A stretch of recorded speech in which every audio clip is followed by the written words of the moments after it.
Litahusiana na mambo ya uaminifu. Uaminifu ni neno moja fupi na linakosewa kufanyiwa tafsiri, kwa sababu watu wengi wanakuwa kwa undani hawajui nini maana ya uaminifu, kwa sababu walio wengi hawafanyi uaminifu. Yaani hiyo ndio mwisho wa barabara. Kila mmoja hataki kujua nini maana ya uaminifu, kwa sababu na yeye sio mwaminifu, anafanya vitu ambavyo sio vya kiaminifu wakati wote. Kwa hiyo mimi nitawarudisha nyakati zile za kale kabisa, wakati tumepewa maagano.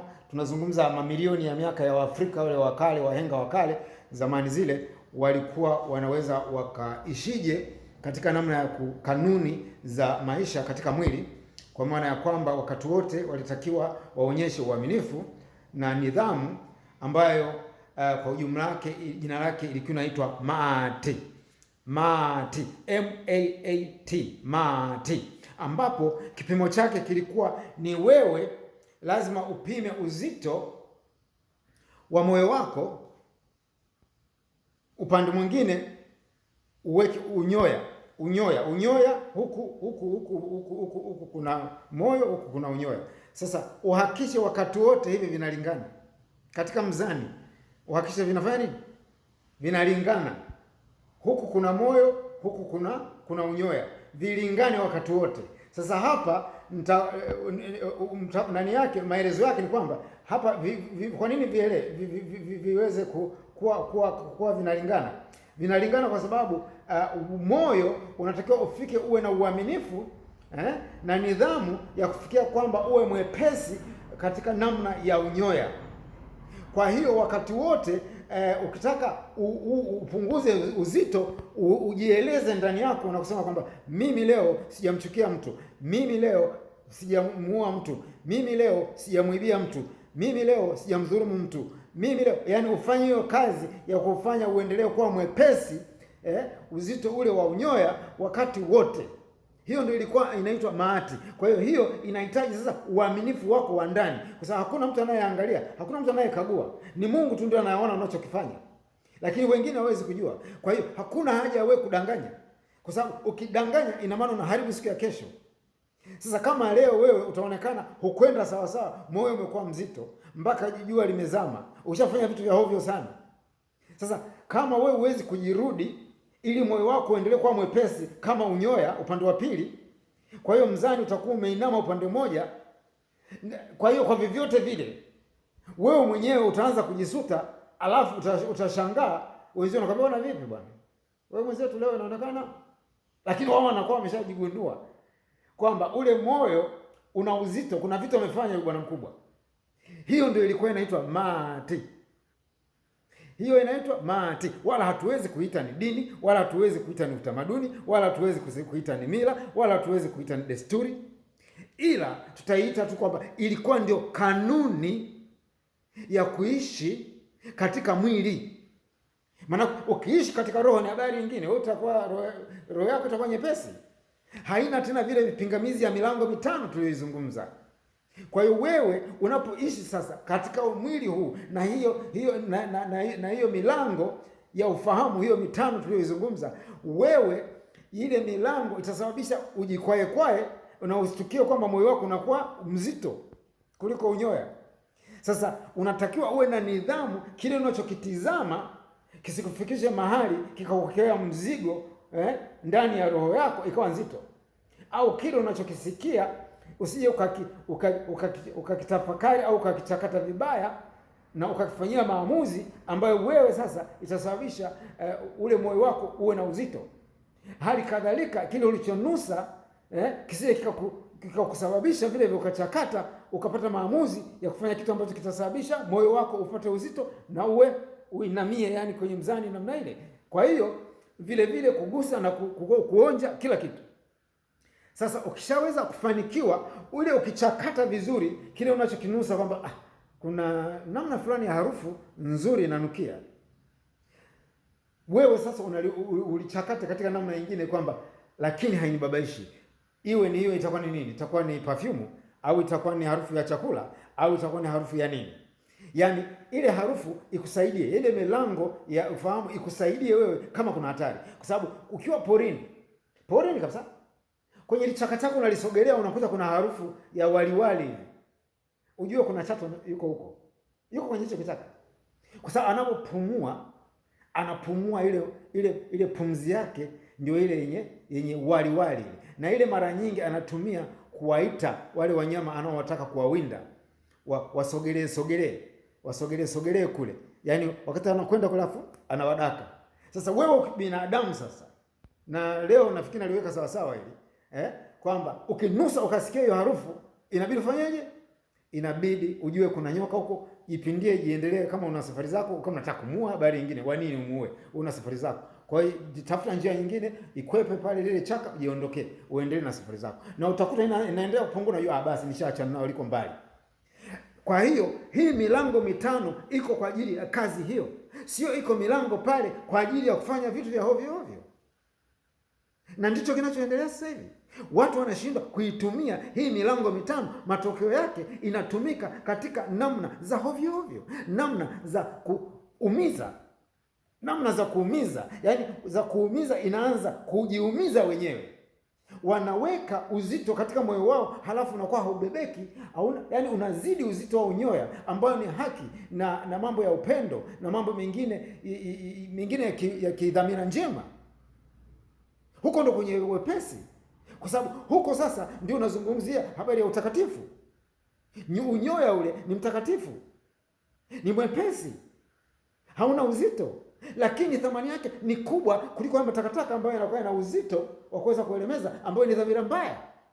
Kwa hiyo dhamira mbaya ndio zinakuja zinachanganyika na mambo ya mahasira, yani machuki, yani mahusuda, mambo ya kujinyanywa, kujitutumua pasipo sababu za msingi, na kudharau wengine, kiburi cha ovyo kisicho na maana, uvivu fulani wa kufikiri na kutenda hivyo. Inakuwa mambo mbalimbali ambayo yanakufanya wewe sasa uonekane sasa wewe sasa si mtu wa faida katika jamii, wewe ni mtu wa hasara. Kwa hiyo ilikuwa ni rahisi kumgundua mtu ambaye siku hiyo ana mitetemo ambayo ina nguvu za hasara. Alikuwa ni rahisi kuonekana kwa sababu anaanza kujisuta mwenyewe. Mnamwona mwenzenu tu anakuwa kama mzito hivyo, unajua tayari huyu kuna vitu vishamkumba huko. Hii milango mitano ya ufahamu leo imemfanya moyo wake yani amechakata vibaya mambo yake ya nani, amekosa uaminifu, hapa amesababisha moyo umekuwa mzito. Sasa anapata machungu ya kuweza kufanya nini, ya kujisuta ndani ya moyo wake yeye mwenyewe. Kwa hiyo imekaa namna hiyo kwamba ndugu zanguni, huu taratibu ambao ndio ulikuja baadaye ukatibuliwa, of course ukaja ukatibuliwa, maati kaondoka. Kwa hiyo kaingia sasa ule uzandiki ule wa hovyo hovyo, ambao ndio wale wajamaa kutoka Nabiru walivyokuja, ndio wakaanza sasa kuharibu kila kitu, ambao tayari tushazungumzia habari ya watu wa Nabiru, ambao ndio wale majamaa bado yapo mpaka hivi leo.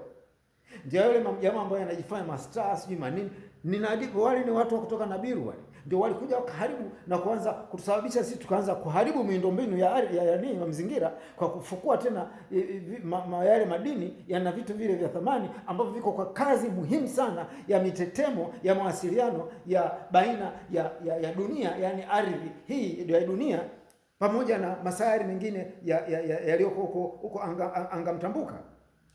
Sasa hilo ndio jambo ambalo sisi tunasisitiza vile vile kwamba lazima turudi pale ambapo wewe sio lazima usimamiwe. Wewe sio lazima uambiwe kwamba bwana wewe unatakiwa uwe na amri hizi, uzifuate amri hizi. Hakuna kitu namna hiyo. Hakuna, sisi hatukwambiwa habari hiyo. Hilo agano si hatulijui. Agano tulilijua sisi ni kwamba wewe nimekupa utashi. Kwa hiyo nenda duniani katumia utashi wako wana wewe ujitambue kwamba wewe una uungu ndani yako, na mimi nimeshaweka mbegu yangu hapo na tunda liko ndani leo uzima. Kwa hiyo nenda kawe kama kielelezo cha utakatifu, katangaze utukufu katika mwili. Imekaa namna hiyo. Sasa tumekuja huku tunafanya madudu tu ya hovyo hovyo sio na maana na hivi, alafu tunakuwa hatuwezi tukafikia yale malengo, tunapata matatizo ya lana sio na maana, halafu baadaye tunaanza kulaumu watu.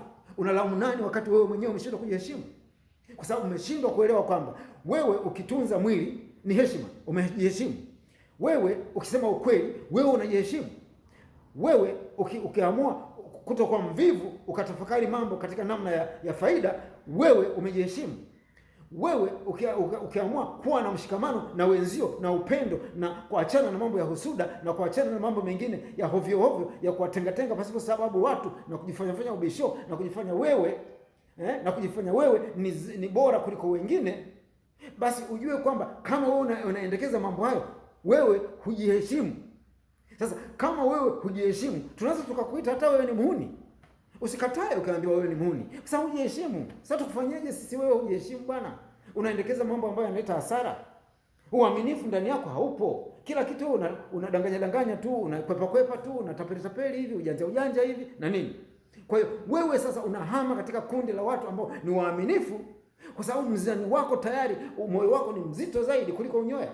Kwa hiyo umeachana na utakatifu ambao unao ndani yako, lakini katika mazingira ya hapa nje kwenye mwili umekaa liudongo fulani ambalo halina faida kabisa na wala halidhihirishi utukufu wowote wa kazi ambayo ilikuwa ndio imekuleta hapa duniani kwa ajili ya kufanya mambo hayo ya kuweza kutukuza utukufu wa mbingu kuu wa Mungu wa kweli. Kwa hiyo ndugu zanguni, imekaa namna hiyo. Kila mmoja aanze kujipeleleza na awe mwaminifu katika mazingira ya kwamba wewe unatakiwa ujitume. Narudia tena, ujitume, uwe mwaminifu kwa kujiheshimu wewe mwenyewe bila shurti ya mtu yoyote, bila kusukumwa na mtu yoyote, bila shinikizo la mtu yoyote. Ndipo hapo unapopata amani ya kweli ndani yako, yaani amani ya kweli ndani ya roho yako, ndani ya moyo wako, kwa sababu moyo wako unakuwa ni mwepesi. Imekaa namna hiyo. Kwa hiyo ndugu zangu, nadhani tunaendelea kuelewana katika haya yote ambayo nimekuwa nikifundisha. Maanake sasa hivi zishafika nafikiri klipu nyingi sana, nafikiri video zinafika sijui 55 sasa 56 kitu cha namna hiyo. Na wale ambao wamekuwa wakinifuatilia, na waombeni sana kwamba kila mnapokuwa mnapata fursa, basi mshare na watu wengine ili waweze kupata ujumbe huu na mafundisho haya, ili tuweze kwenda pamoja katika hii dunia mpya ambayo imeshakuja, na tuachane na dunia ya zamani ambayo nimeshaeleza vile vile, nimeshafafanua kwamba dunia ya zamani namna gani, na ni ipi, na dunia mpya ni ya namna gani, ni ipi hivyo. Kwa hiyo hapa uaminifu unakaa kwenye dunia mpya. Kwa hiyo ina maana mambo mengine kinyume na uaminifu yanakaa upande wa dunia ya zamani. Kwa hiyo wewe ukiendelea na mambo yanayopingana na uaminifu wa wewe kujituma na kujiheshimu, ina maana wewe bado unaishi dunia ya zamani ambayo haina muda mrefu itatokomea. Kwa hiyo utakuwa huna pa kuweka mguu. Kama nilivyosema, utakuwa huna mahali pa kusimamia, kwa sababu dunia ile imeshaondoka. Itakuwa imekuja sasa dunia mpya ambayo tayari imeshaingia, lakini inajiweka sawa sawa sasa hivi. Ndio maana misukosuko inayoendelea sasa hivi katika namna mbalimbali za hata ya mavita ambayo yanasababisha sasa hivi. Kwa mfano nafikiri kesho tutatangaziwa, leo ni Jumanne, kesho Jumatano tunaweza tukatangaziwa bei nyingine ya mafuta kwa ujumla wake, mafuta ya mapetroli, diesel, hizi mafuta ya taa. Hivyo kwa sababu gani? Tayari kutokana na migogoro inayoendelea Iran na Marekani, wameshapandisha sasa hivi, washapandisha bei kidunia, yani kidunia. Bei imeongezeka, imeshaongezwa kwa sababu pakishaziba pale Hamzi ule sehemu nyembamba ya bahari, maeneo yale ya kule kule Irani ambapo meli zinapita, pakizuiwa na kufanywa fujo pale, ndio inasababisha uchelewefu wa mizigo. Matokeo yake mizigo inapanda bei pamoja na hayo mafuta. Kwa hiyo nadhani sasa tunaanza kuelewana kwamba uaminifu ni swala ambalo halihitaji wewe utumwe, halihitaji mtu akushinikize, linataka wewe mwenyewe ujitume kwa kujiheshimu na kuwa na uaminifu wa kweli wa kujipeleleza mwenyewe. Asanteni sana kwa kunisikia.